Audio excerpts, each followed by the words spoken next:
Okay, I've got it. Road to the Gorillions. So it's a sci-fi. It's a knockoff of other sci-fis.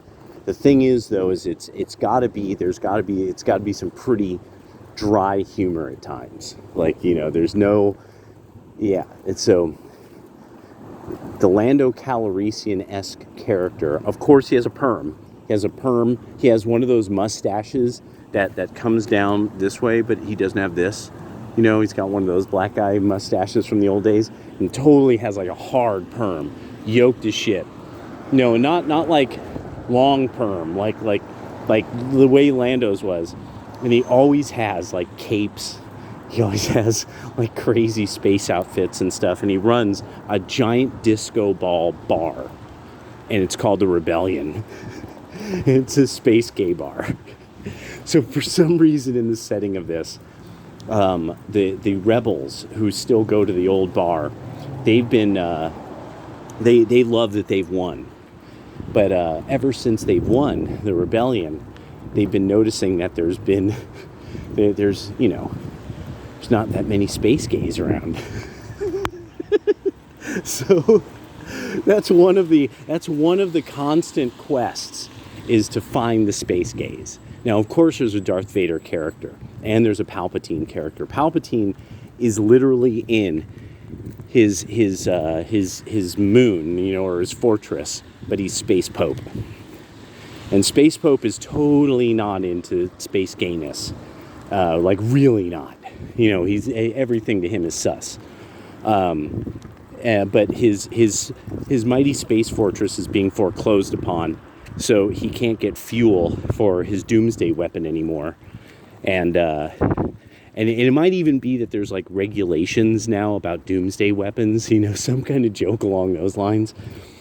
But Vader, this character never gets it. So an example is how he shows up and his cape is is lined with black sequins. And the Space Pope is like, nice cape.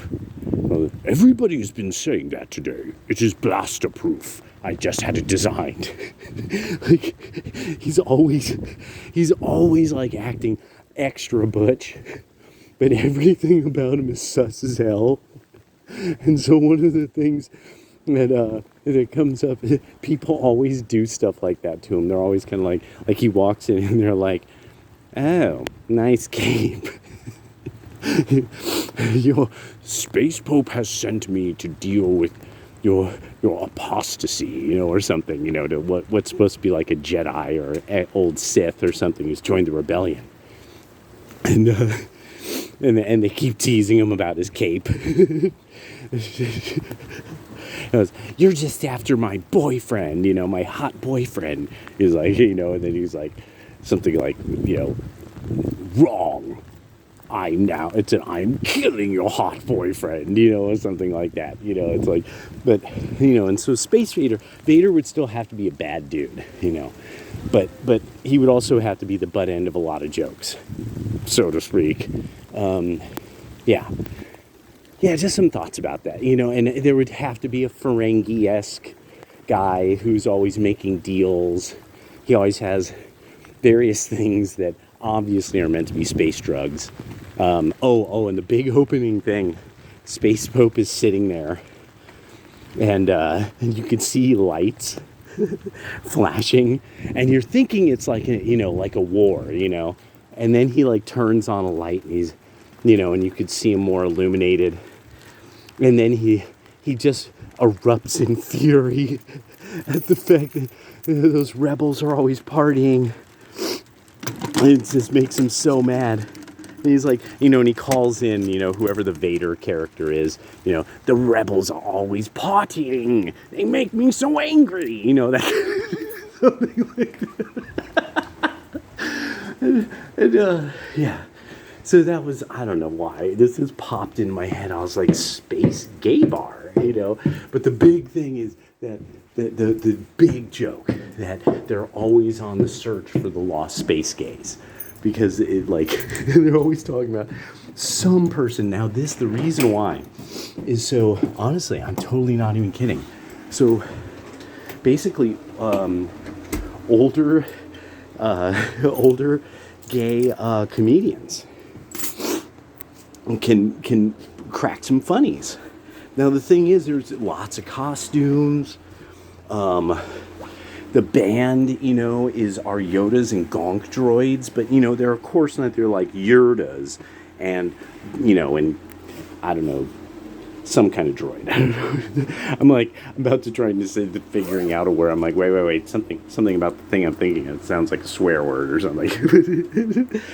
But yeah, all kinds of stuff like that. There's lots of bad gay humor. Lots of really good bad gay humor. Lots of allusions to just all the degenerate allusions. But that's the whole point. It has to go there, and there has to be just the outrageously hot woman who is the bad guy, or one of the various bad guys. And she's always dressed in something that's just smoking, There has to be the constant thing of the character who's obviously a straight guy, that he doesn't realize he's being hit on as much as he is. Like the Luke Skywalker character and the Darth Vader character, they both would have to be getting constantly joked about or hit on or something, but they don't get it. They just don't understand. Han Solo is like Han Solo is like the only guy who gets all the jokes, and he's always cracking these awful vulgar jokes. He's straight, and not only is he straight, he's like my whole thing is, no, make him like really just that guy at the bar who the doorman's afraid of.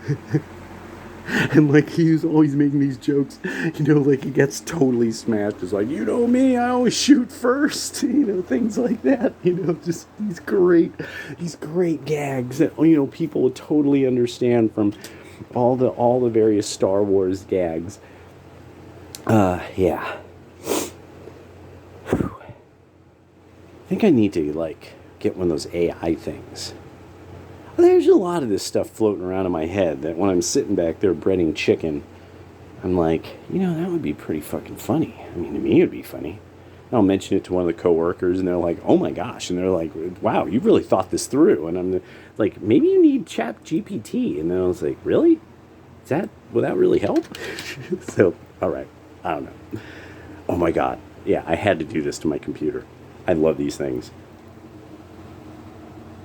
I freaking love those damn things. Oh my gosh, yeah. So here's something I totally wasted $9 on. I don't know. Just this thing is just adorable. Look at this. Look at that. That's ridiculous. Why is that so cute? It's like a cat burger. It's just ridiculous. Why do they make things that are so... Why? Yeah. I'm a foolish old man. All right, later.